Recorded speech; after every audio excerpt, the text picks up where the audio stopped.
This presentation looks at a problem that didn't appear overnight and won't disappear on its own.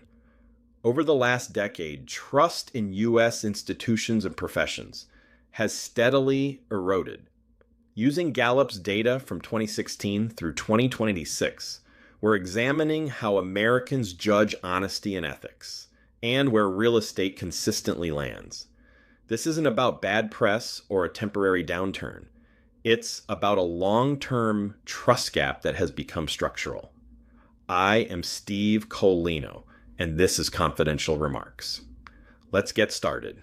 Across 23 professions, public trust is sitting near historic lows. The pattern is consistent. At the top are nurses. Year after year, they define ethical leadership in the public mind.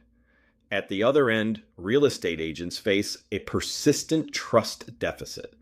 Only about 1 in 5 Americans rate the profession as highly ethical, and that number has held steady regardless of market conditions, regulation, or technology.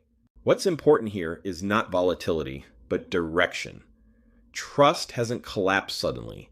It has slowly declined. By early 2024, 8 professions reached record low ethics ratings. This tells us the issue is broader than any one industry. But professions that already start with low trust feel this decline more deeply and recover more slowly. Nurses continue to lead because the public perceives them as care-driven rather than transaction-driven. That distinction matters. Trust isn't awarded for expertise alone. It's awarded for perceived intent. When people believe your primary motivation is their well-being, trust compounds. This is the standard every other profession is measured against. Here's the number that defines the challenge.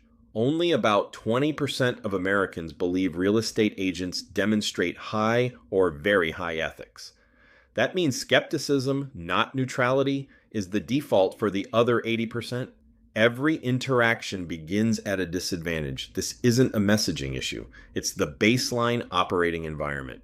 When professions are ranked by trust, a clear hierarchy appears. Care-based roles rise to the top. Transaction-based roles cluster lower. Real estate agents typically rank below teachers, but above the bottom tier. Being better than telemarketers may be technically true, but it also quietly defines the industry's current floor. From 2016 to 2026, the trust score for real estate agents barely moves. Through housing booms, crashes, technological disruption, and a global pandemic, the number stays flat. That tells us this is not a short-term crisis waiting for better conditions. It's a chronic condition that doesn't correct itself over time.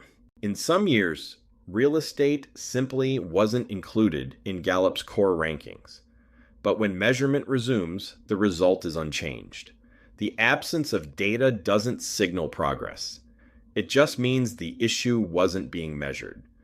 When it is measured again, the trust score returns to the same place. The industry has ethics codes, standards, and self-regulation. Internally, there's a belief that these safeguards matter. Externally, they don't register. From the public's perspective, these efforts haven't translated into trust.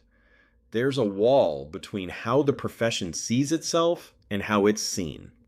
And trust doesn't cross that wall on its own. The takeaway is straightforward. Trust is becoming the most valuable currency in the economy, and the industry is operating with a deficit. The real question isn't whether trust matters. It's how a profession moves beyond 20% in an era of declining institutional confidence. That challenge won't be solved by marketing alone. It requires a strategic shift. This has been Confidential Remarks.